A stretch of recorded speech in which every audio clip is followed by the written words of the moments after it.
To help support this podcast and get exclusive bonus content and rewards, make a monthly pledge at patreon.com/universebox. And remember to think outside. Tonight on Universe Box. Top Chef returns with season 14. Spotify releases the singles. And Netflix doesn't need your Wi-Fi. This is Universe Box. I'm Bill Meeks. And I'm Anne-Marie DeSimone. And this is Universe Box for December 1st, 2016. And for the first time ever, we're coming to you at our new time, 8:30 p.m. EST at live.universebox.com. We have, if you guys didn't check out Tuesday's show, we are switching this over to a once-a-week podcast, but it's going to be a little bit longer and a little bit earlier in the evening. So if you weren't able to make it out for 10 p.m. because it's just too late and you got to work the next day. 8:30 p.m. is the new time, the new hotness, the new time you need to be in our chat room, which nobody is right now. Nobody's there. They're all watching the DC TV crossover thing. Most likely. And I was also thinking, we might not have got word out yet that, we were switching over. So that might be part of it too, which is fine. And we'll probably have some people filter in there as it goes on. But how are you doing tonight, Anne-Marie? I'm actually doing spectacular. Spectacular. Yeah, I had a cup of coffee about 20 minutes ago. And so you're vibrating right now. I am Gilmoring right now. You're Gilmoring. I'm Gilmoring. Talking real fast. They might be giants. Paulinka. Blah, blah, blah, blah. Paulinka! They were both in the show. Okay, well, we have a lot of stories for you tonight. Oh, also, by the way, not tonight, but in the future, once I get the animation done for it and everything, we're going to have a new segment, too. Yes, we are. We're going to do a entertainment technology segment, which, one of our first stories might have fallen into that category, but it's not this week because we're looking into the world of television and serialized streaming storytelling in Televisionary.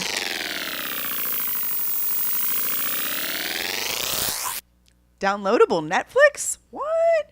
Starting this week, today, Netflix has enabled downloading across their mobile apps to enable users to watch Netflix programming, when on a mobile connection or away from the internet entirely. Ooh. While not every title is available, you can download plenty of bingeable Netflix originals and a wide selection of third-party programming. Is bingeable a word? Bingeable is totally a word. Okay, that's fair bingeable enough. Describes my life. Because I was noticing in our doc here that it was red underlined. Oh, like was it was misspelled. Well, bingeable isn't it's relatively new. It's a new word. It's a new word. So the Googles may not understand it, but we understand bingeable. Okay, so Anne-Marie, what do you think about this? You got a chance to check it out today. I did. Right? I got a chance to check it out, and I love it. It's very easy to use. There's actually a spot where it says search downloadable option or downloadable options or what can you download? So you can filter the search by downloadables. You can filter by what's downloadable. That's awesome. Fantastic is that? You know what I read today that I thought was interesting was that the new Gilmore Girls series is downloadable, but the old episodes aren't. Owned by different people. Yeah. Owned by different people, which kind of makes sense. I'd say it's fantastic. I've already used it, but what took them so long? Amazon has had some version of this for over a year now. Granted, I know their downloads expire 24 to 48 hours, something like that. And as of now, I didn't see anything that tells me when the Netflix ones expire. They might. Yeah. They probably do. I'm sure they do. If nothing else, maybe when your time to pay for the month comes up or something. I'm sure they probably expire then because otherwise people could just download a bunch of tiles, disconnect from the internet, and then not pay for Netflix anymore. Right. I'm sure there's some sort of something going on there. I'll let you know once everything disappears. Let's see. This is going to be a lifesaver, though, for things like meetings at school with the kids because the internet there is just very... and they won't let us on the Wi-Fi and it blocks things anyway. So it's really nice for meetings and stuff. Yeah, so you can throw some cartoons on it for the kiddos. Absolutely, when they're behaving and they earn the iPad. Now, I myself, I think this is pretty great, but I find myself trying to find use cases to use the feature, trying to find reasons I could use this. Just because if I'm at a place where I'm going to watch some Netflix, I'm usually near a Wi-Fi connection and more importantly, a television. Right. So it's a little bit, I never got the hang of watching TV on my phone either. Like, I've never really used Netflix on my phone very much at all, really. So I guess maybe I could pull down a show to watch at the gym, or maybe next time I'm on a plane or something. That being said, though, I'm glad the option will be there whenever I'm ready to use it. I read a lot that this is going to be good. It's good for like people who are commuters. Yeah. Like. Yeah, so you can watch Netflix while you're driving. It's good. Like people that like on a train or a bus or something is really nice, and it's really good for like parents when their kid wants to watch the same episode of Dora the Explorer over and over and over and over and over again. Yeah. This would have saved me a lot of bandwidth actually, like when the kids were little on my phone at a restaurant. Yeah, I just wonder why they have limits on what titles you can download, since I don't think Amazon does. So I wonder why Netflix didn't actually, I think Amazon does. Oh, do they? It's been a while since I've used it because we don't watch that as much. The Netflix just has what the kids watch more. Yeah, I've only used it a handful of times myself. I think back on the old Universe box when we did our Back to the Future episode, I downloaded Back to the Future to watch at work, like on my lunch break or whatever. Nice. So. But okay, so what's next up in the queue? 21 Hulu editions in December. December is a month of presents, and Hulu is getting into the act with 21 new titles being added this month. Selections like Rosemary's Baby, most of Tarantino's early films, This Is Spinal Tap, and other usual suspects like The Usual Suspects. The majority of titles are available today, with fresher titles like Whiskey Tango Foxtrot coming later this month. Starring Tina Fey. Tina Fey! Okay, so what do you think about this, Anne-Marie? Yay, movies! So this is really awesome if you're a Hulu user, and probably is very excellent news. I did notice that pretty much none of these are on Netflix, so there's that. But I'm kind of surprised by the lack of Christmas options, seeing as how 'tis the season. Yeah, definitely. And usually, I mean... Although they are sort of a Christmas gift. They are a Christmas gift, but usually you get something like, Love Actually, where it's a movie, but it's a Christmas movie, too. So. I do hear that Hulu is great for movies, so it's not surprising to see so many titles being added. Oh, yeah, because they have I don't know if they still have it, but for a while they had the exclusive to the Criterion Collection, which is a very artisanal selection of classic movies. Not like classic movies like It's a Wonderful Life, but classic movies like critically acclaimed classic movies. Gotcha.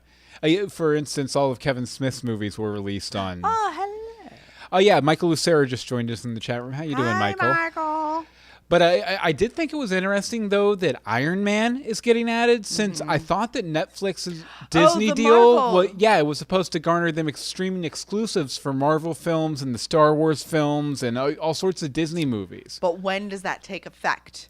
Because we haven't gotten like an onslaught of Disney movies yet on Netflix. And you know what? As I'm saying it, I just happened to think about the fact that Iron Man was released, I believe, prior to the acquisition. Absolutely. So that might have something to do with it, too. That might. Yeah, definitely.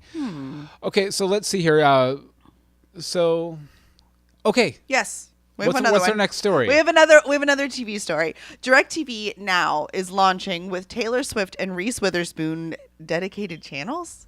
AT&T is entering the live streaming cable arena, shocker, with their DirecTV Now service, which launched yesterday. Plans range from $35 per month for 60 channels all the way up to, is it 70? I thought it was more than that. 70 a month for a 120 channel mega pack. Yeah, the $70 is for the 120 That's actually channels. not that bad then. Yeah, not too bad. The service will include 2 exclusive channels of curated content from starlets T Swift and Reese Witherspoon.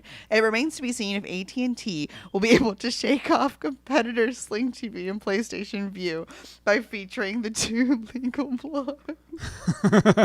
I really should read ahead. So, well, as my first note says, this makes me giggle.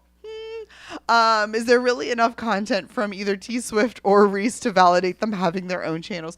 I can actually see more for Taylor Swift than for Reese, because Reese does movies, which only come out so often. Taylor can literally write whatever she wants, and she gives away gifts, and she does all sorts of craziness. And the Swifties are kind of all over the place. There could be like Swiftie content. Yeah. Though it does look like Taylor Swift got the Super Bowl halftime show as a part of the deal.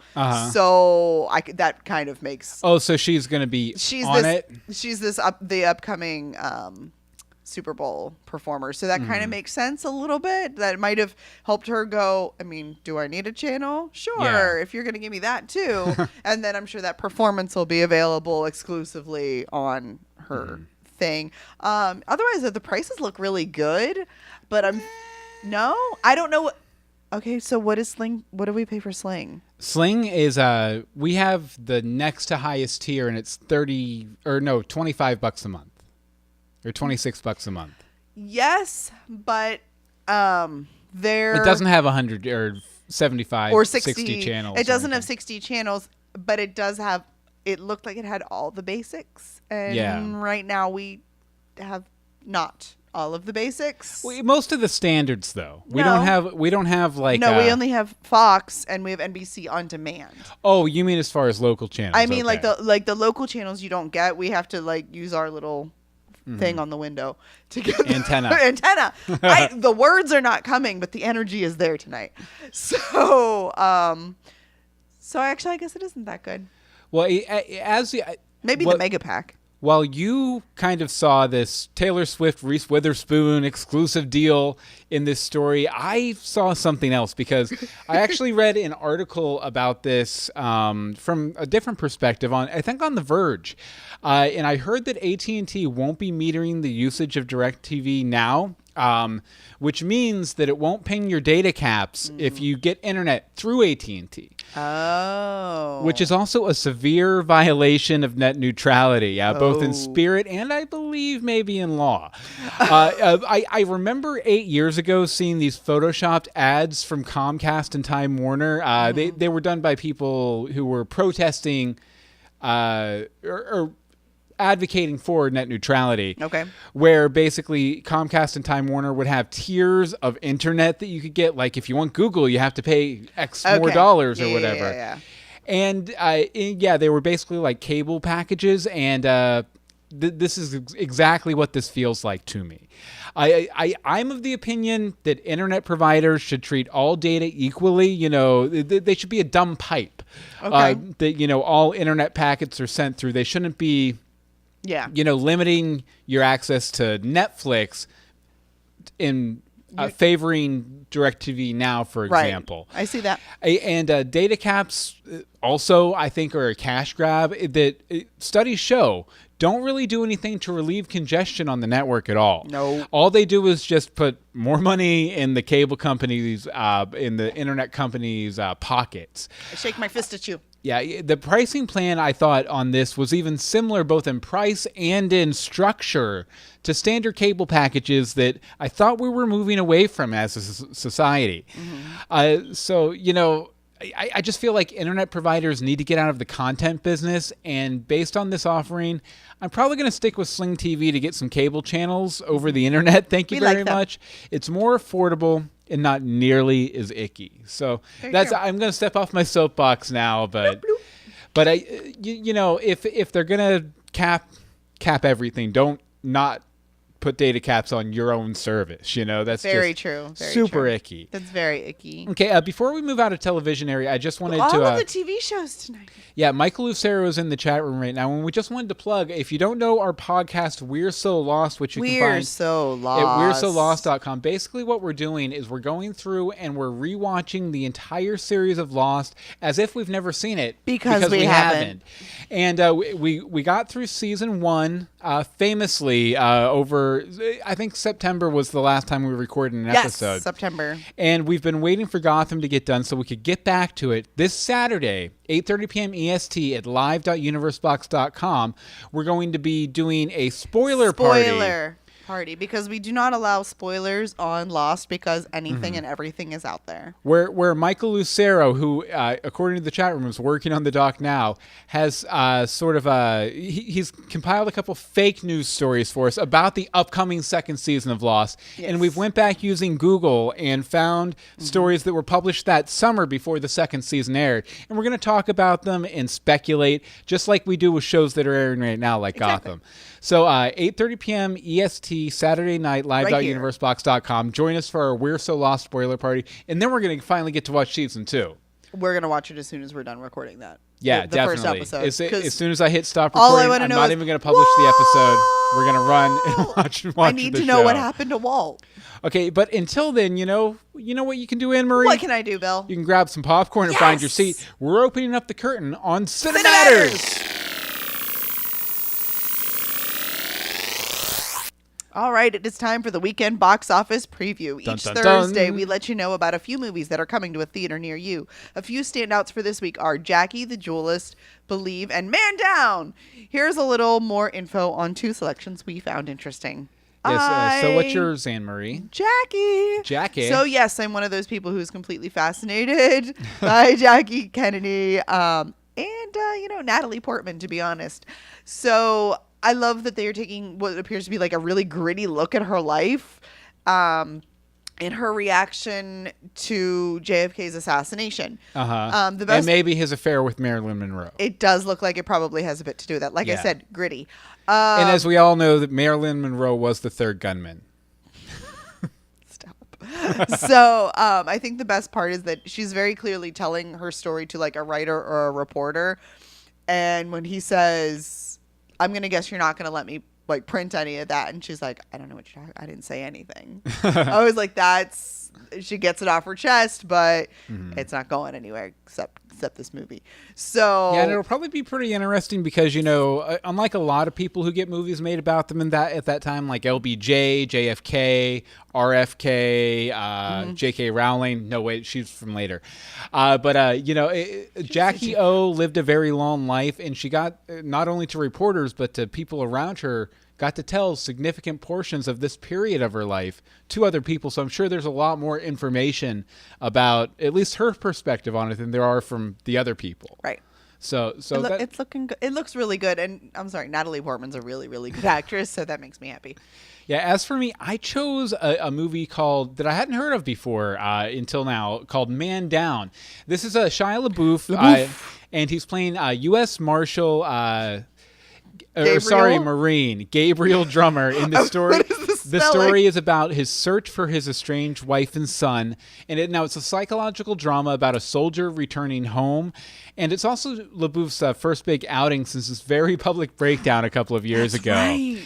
It's good to see him actually acting again, although I do enjoy his weird performance art, like live streaming himself watching his entire filmography, or the green screen, like you can do it thing that he did, or actual Cannibal Shia LaBeouf. I highly recommend Googling that if you haven't seen it. It's a great musical performance. Oh my gosh. But he looks really good in this trailer and in the film. It's a very naturalistic performance, and it's definitely looks worth watching. And I mean, he's always been a very talented actor. He just had a rough couple of years, but it's good to see him getting back into the game for sure. I think we've noticed that a lot of celebrities have a rough couple of years. Yeah, I mean, well, it happens. It happens. You know what? I am not a celebrity, and I'm having a rough couple of years. Yeah, most people have rough couple of years, so we can't judge these celebrities too harshly.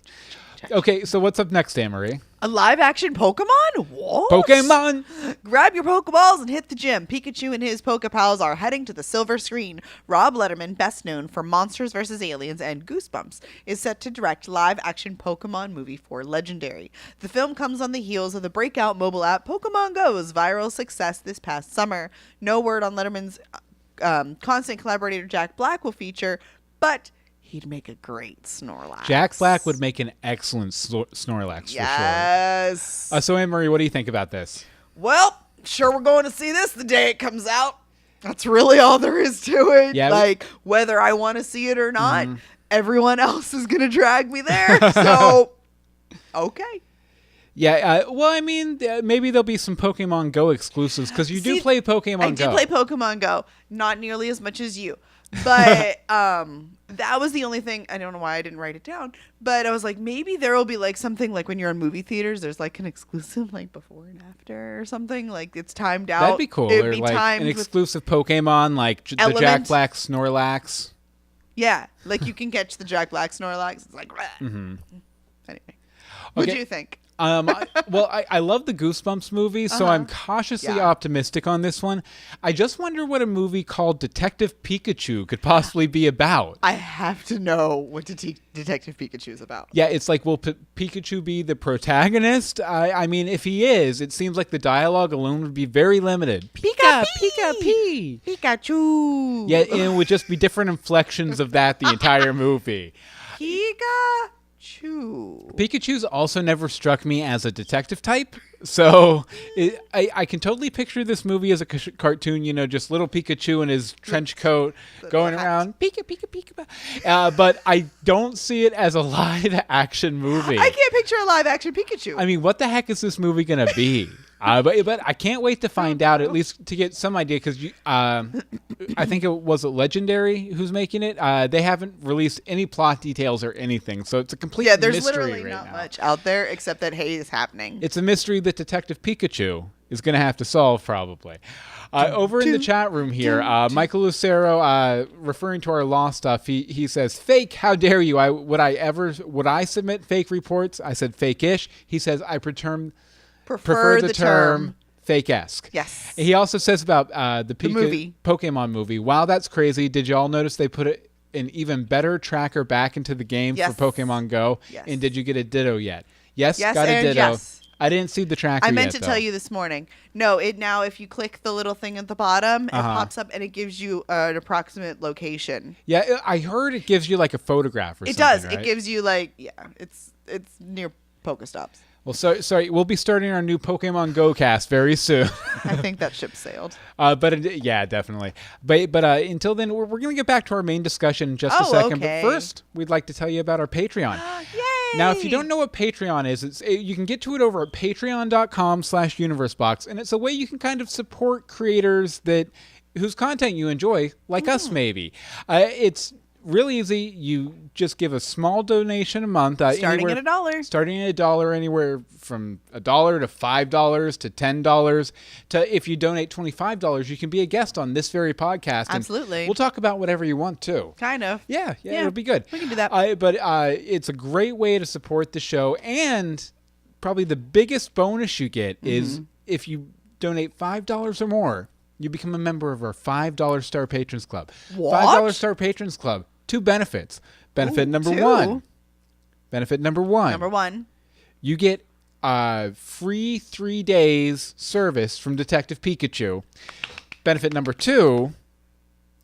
You get your name read out on every episode of every podcast we ever do for that month. $5 star patrons for this month are Becca Baca, Angel, Holly Max 79, Monica Jones, Other Anne Marie, Sage of Earth, a.k.a. Patty, Harry Seidler, Timothy Peters, Robert Cattler, Hope Mullinax, Karen J. Horlatcher, Jessica Gonzalez, Jacob Newman, and Casa Commotion. Woohoo! We love you guys. You are the dreamer of dreams, and I hope you don't use your Detective Pikachu credit to discredit us. Go over to patreon.com/universebox and then remember to think outside. Okay, so let's see here. Comics, novels, Dr. Seuss, as long as you can read it, we've indexed it and shoved it in a folder. Let's crack open the bibliophile. Okay, so Virginia school pulls Finn and Mockingbird over slurs. It's not right to put that in a book. A Virginia school district has temporarily suspended 2 classic books from their curriculum due to historically accurate racial slurs included in the text. Adventures of Huckleberry Finn and To Kill a Mockingbird were yanked after a single parent complained at a school board meeting. The school cited our divided nation as their justification for the censorship. So, Anne-Marie, get up on your soapbox. Well, that's a load of crap. And literally the worst thing you could possibly do. I think that if we forbid works of art, and they're very classic and well-revered works of art, because they contain something controversial, material, language, etc., then we will never be able to learn from them and learn why there are problems with it. Preach. Also, these are high school level books. It's not like it's a 3rd grader is reading To Kill a Mockingbird. I read it in 3rd grade. You're weird. So while I can understand that a child may have gotten upset by reading them, that's fine. But they should be old enough to understand. It's like, it was a 10th grader, I think, that these are from a time period when that was more common, not 2016. Yeah. It's not, I mean, it's happening now, but it shouldn't be. But that's why you need to study this. And however, there were a lot of parents fighting back going, no, this is no, bad. Don't do that. To get the books reinstated. And I do feel a little about the response from the school that, they're reviewing it with an undetermined deadline. No, that's just, you're trying to appease that one single parent whose child was upset by the book. And this is one of the precious snowflake people. This child probably has had a participation ribbon from everything since they sneezed. So I'm just going to step off my soapbox You'll now. see over in the chat room, Michael Lucero chimes in, that's stupid. The offensiveness of that word is part of the point. It's better to expose people to offensive things than let them grow up ignorant of the history and present of racial problems. Preach! I tend to give kids a lot of credit. They're stronger and smarter than most people assume they are. Also, some guy says Fringe podcast. I have never seen Fringe. I don't even really, I couldn't tell you. I've seen the first season, but this isn't a Fringe podcast. This is not a Fringe. This is entertainment news. This is. It is a Fringe podcast. On that, it's on the fringe. But learn from some history. Isn't that what I said? Yeah. Okay. As for me, it's funny how one little misguided complaint can do something like this. What about all the parents in the school who trust their kids to process the works properly? Why don't they get a voice on this? Exactly. One parent being able to just completely knock these off the curriculum is just ridiculous to me. If you don't like certain ideas, silencing them won't defeat them anyway. Nope. The best reaction to ideas you disagree with is more ideas. Censorship never solved one social problem in the history of existence ever. It only breeds ignorance and discourages dialogue, and also breeds contempt in the people you're trying to censor. So shame on you, Virginia School. Shame on you, Virginia School. You'd think we'd be done banning books by now. Seriously. Yeah.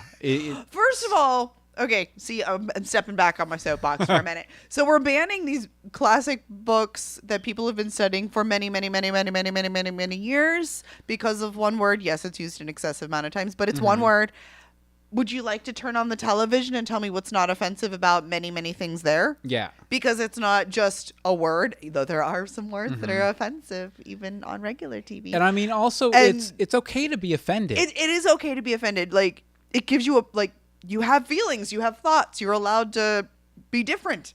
We don't all want to be the same. Yeah. It's okay to be offended, but I don't think it's okay to tell people to stop being offensive. Or to tell people what they should be offended by. We have taken this from Entertainment Podcast. We need to step back now. Okay, over in the chat room, Michael Lucero is saying, I love Fringe, so good. Walter Bishop is one of my favorite characters ever. Agreed, I really like the first season. Some guy says, my bad. No, not your bad. Not your bad. It's okay. And welcome. He also says, oops, and I'm from Virginia. LOL. Yikes. It's some as guy's fault. It's your fault, some guy. Some guy. We blame all people from Virginia because we paint with a wide brush here on Universe Box. But then we have to blame Win. Okay, that's very true. Okay, so we don't blame you, some guy. We do not blame you, some guy. It's okay. So let's see here. Okay, so, we have ours on. So why don't you throw on your headphones and warm up your pipes? La, la, la. We're going to make sure your modern music knowledge is in tune.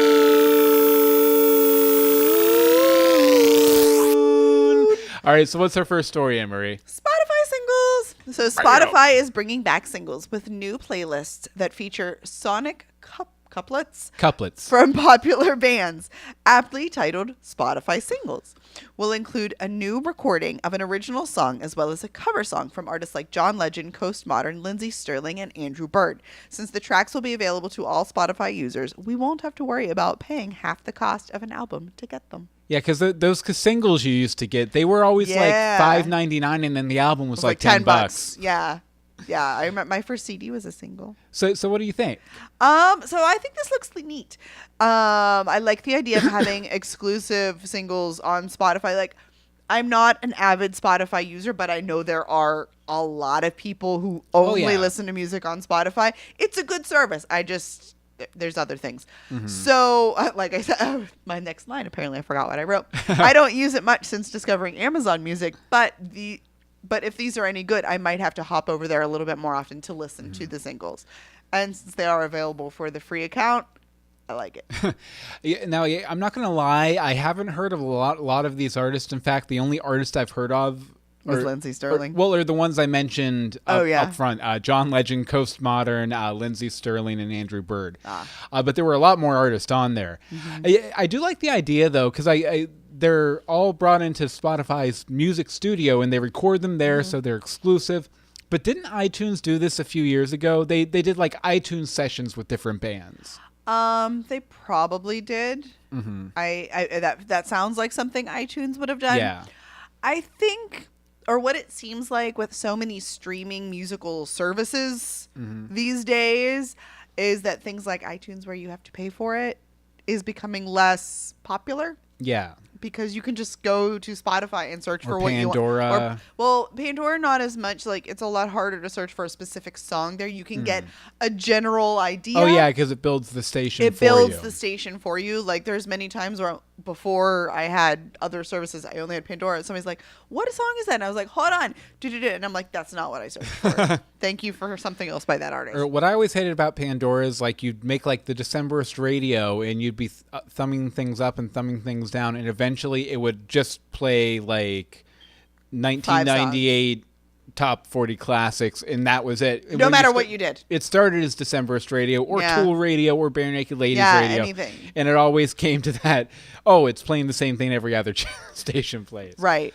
But yeah, I think that's sort of why I think it has a better chance of doing good on things like Spotify because free services. Yeah. People like free services. I do like, though, the article mentions the Spotify Live program, which will feature live concerts. And that sounds way more appealing to the old bootlegger in me. Like, I have tons of bootleg CDs upstairs from Bare Naked Ladies, and so I love live music just because of the variations, and like Bare Naked Ladies are really good with it. Counting Crows too, where they do like these little lyrical variations, or they'll jam out on a certain section of the song, and it makes old songs that you've heard a million times fresh Sound again. new. Yeah. So I'm very excited for the Spotify Live program. I'll probably check that out. Well, and another thing that they were saying was that these they do release some singles from live. Yeah. But the reason they're doing these sessions is so you don't have like the clapping and so you can hear the song and not all of the ambiance on top of it. Yeah, yeah. So. You know what else has ambiance? What has ambiance? The box. The box! What else is in the box? You're about to find out. We've each selected a special story to discuss. Let's pop open the Universe Box.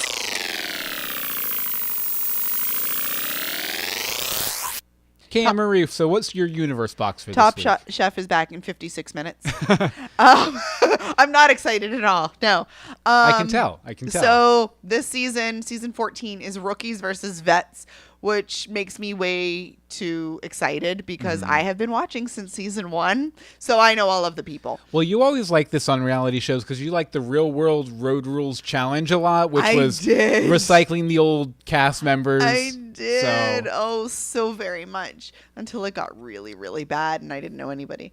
But no, okay, I could not be more excited for this. They are bringing back some of my favorites, and that is true. Like almost all of the vets they do fan favorite of the season. They were my favorites from their seasons. Yeah. They're the people that I actually went out and followed them on social media and stuff instead of just being like, oh, that was on the show.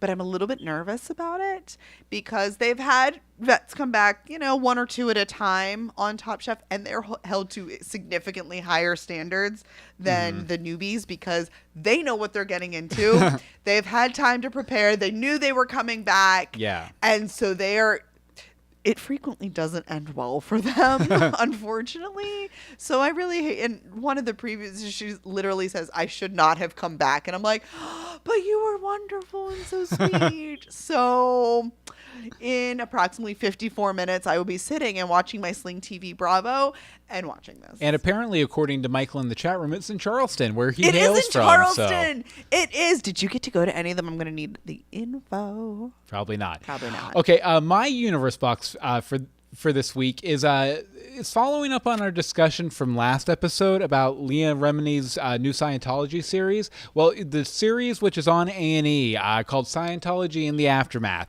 is A&E's strongest premiere in over 2 years. So it reached 2.1 million viewers, and it now sits among the top new unscripted series of the entire television series across, or season rather, across all networks.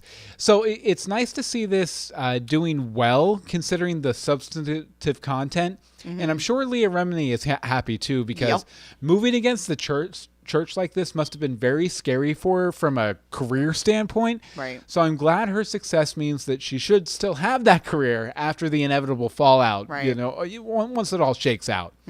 Because Hollywood might love Scientology, but they love money more. Yeah, they do. And she's making the money with this Scientology thing. Well, so. it's keeping her name in the news. Yeah. So it's still making her relevant, where she sort of has been, like, the only thing she's really had for the past few years was the fact that she left Scientology, and she was very adamant against it. So I think this, by making it into, like, a thing, is in her favor. Plus, it proves that she is an effective content producer, which, I mean, even if she never acts again, she can do this type of stuff. Yeah, forever. There's many people who've gone from the acting to the hosting. We'll talk about them, actually, soon. And some guy over in the chat room says he loves Top Chef, as do you. I do too, like, so much. Okay, so Anne-Marie, it's getting towards the end of the week, which means there must be a holiday coming up tomorrow, or maybe a few. We've got some good ones this week, guys. So what holidays can we expect for December 2nd on Friday here? December 2nd, 2016 is Faux Fur Friday. Very nice. Fritter Day. And Bartender Appreciation Not just Day. Fritter Day, Fritters Day. Okay, you have to have more than one fritter. Fritters, yeah. Multiple fritters. So yes, we need you to put on your, like, faux mink. Order a couple apple fritters from the bartender. Who you shall appreciate with the tips. Because fritters are bar food, right? Depends on the type of fritter. Yeah, I guess so. A corn fritter is totally bar food. And we also like to give you some feedback homework for the holidays too. What is your favorite kind of fritter? No. So what I want you to do is come up with a mixed drink. Oh, involving a fritter. Involves fritters and faux fur, like some sort of mixed drink title. And we want the recipe too. You can email that to us at contact@universebox.com. If you get it in soon enough, I'll make it next week. Okay, we're going to be excited about that next week for sure. But what are we excited about this week? We're offering up our recommendations on Suggestibles.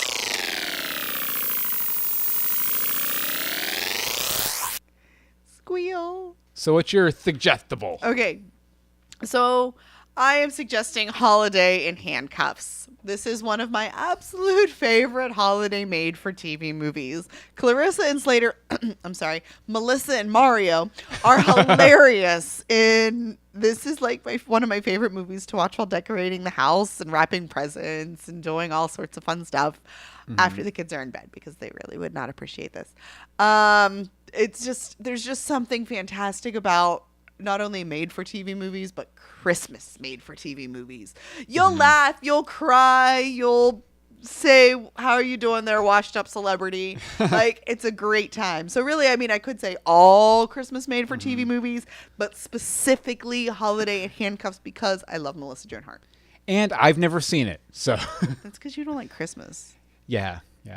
I also hate Melissa. No, I don't hate Melissa Joan Hart. No, do not hate Melissa Joan Hart. She was great as Clarissa.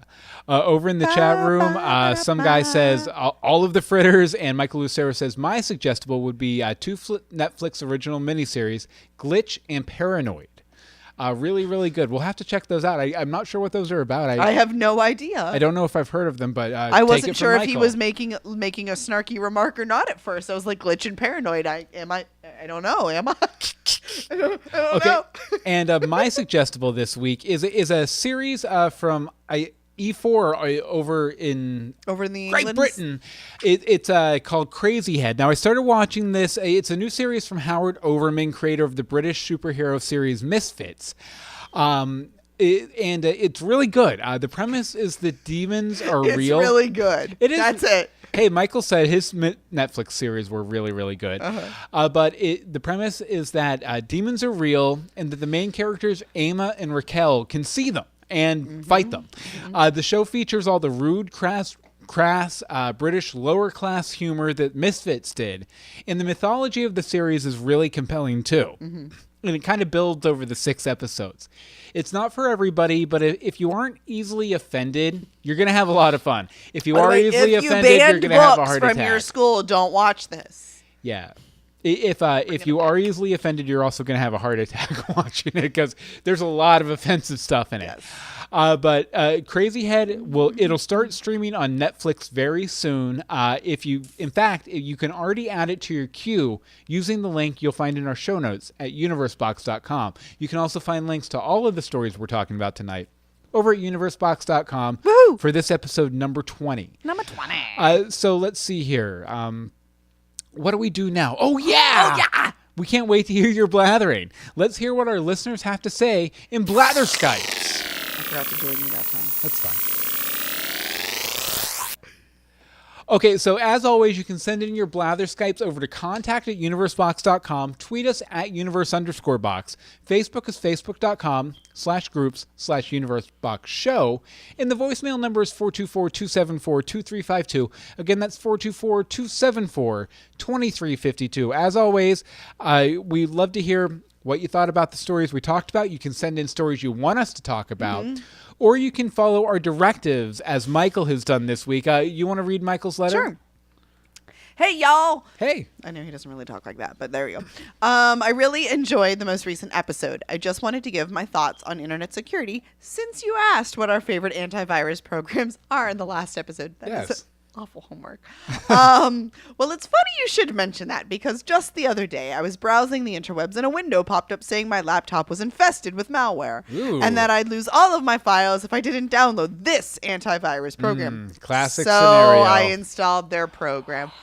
Oh, and strangely enough, it didn't seem to work that great. If anything, I felt my laptop was even slower and more riddled with ads. Weird, huh? Super weird. No. Especially because Michael's a really smart guy. So I tried installing the program again several times, but that didn't work. Eventually, I had to call the guys who made it, and he said, no problem. We could definitely, get things straightened out. All he needed was my social security number and credit card number. Oh, no. So I gave him that. Thought it was a little weird that he needed those things, but I figured, hey, this is a guy who has his own antivirus program. He probably knows best. Anyway, turns out my laptop is barely functioning now. And I haven't heard back from the guy in a while, although he did send me an email asking for my mother's maiden name of the street I grew up on and the name of my first pet. Yesterday, I got a pop-up saying my computer had been flagged by the FBI and I need to call this number to get things straightened out. That was a bit concerning. I'm starting to wonder if this guy knows what he's doing in terms of getting rid of malware, but hey, at least he's a decent guy. After all, how often do people care enough to ask you real-life questions like that? You know what? What? I don't know. This almost feels like it could be a joke, maybe. I feel like our legs might be pulled. This almost feels like a textbook case of bad internet security and computer security, possibly. Hands on hips. But Michael goes on. What's he say? So that's my thoughts on internet security. Anyway, I was shocked and scandalized that Bill Meeks doesn't like Moonrise Kingdom, which is not only my favorite Wes Anderson film, but one of my favorite films in general. I demand he take back his scurrilous slander. I can't read. Scurrilous slander. And it's Pistols at Dawn. Seriously, take it back because I don't have a pistol and that's going to be really awkward. And then I show up in Jeweler's Alley. Are you Aaron Burr, sir? Because I am Alexander Hamilton and I am not going to waste my shot on the likes of you. Wait, some guy went on the journey with us too. He's like, no, sad face. Is this a joke? Wait. So yes, some guy, you went on that journey with us. And, great stuff from Michael Lucero. If you want to send in your own Blatherskipes, email us contact@universebox.com, tweet us at universe_box. The Facebook is facebook.com/groups/universeboxshow. And the voicemail number is 424-274-2352. Again, that's 424-274-2352. Okay, now, as always, we're going to end with some takeaways, some things we learned this episode I feel like of we should Universe add some Box. stuff to this one. Yeah. Eventually, every reality show recycles its contestants. Very true. Everybody who works for AT&T or Swifties. Those who cannot remember the past are condemned to repeat it. I'm not getting on my soapbox again. And you can totes download Crazy Head from Netflix. So congratulations. You've won the internet, Netflix, and Crazy Head, and Swifties. When I was and reading internet Crazy security. Head, I was totally reading it as Bunheads. Bunheads? Apparently, I'm still in Amy Sherman Palladino's universe. You're stuck there. Someone break her out. We need the doctor. Anne-Marie, where can people find you online? You can find me on Twitter. Yes, Twitter at DeSimone. I don't know where I am anymore. Yes, that's all. That's all I've got. Update from Michael in the chat room. Guys, I'm still trying to get my laptop fixed, but in the meantime, I might have a unique investment opportunity thanks to this Nigerian prince who emailed me out of the blue the other day. I think my fortunes are finally about to turn around. Michael, turn around. Good luck with that, Michael Lucero. Don't do it, Michael. Okay, as for me, you can follow me on Twitter at Bill Meeks. You can follow all of the podcasts we do at universebox.com. And you know what? You can follow Michael down to the computer shop because I think he's going to need some work on his computer. He's going to need that. And you could follow us here Saturday at 8:30 p.m. for the season 2 spoiler party of We're So Lost. We're So Lost. Wah, wah. All right, so I think that about does it for this week, guys. Thank you guys over in the chat room. You can join us next week, Thursday, 8:30 p.m. EST, live.universebox.com. And until then, until next time, remember to think outside.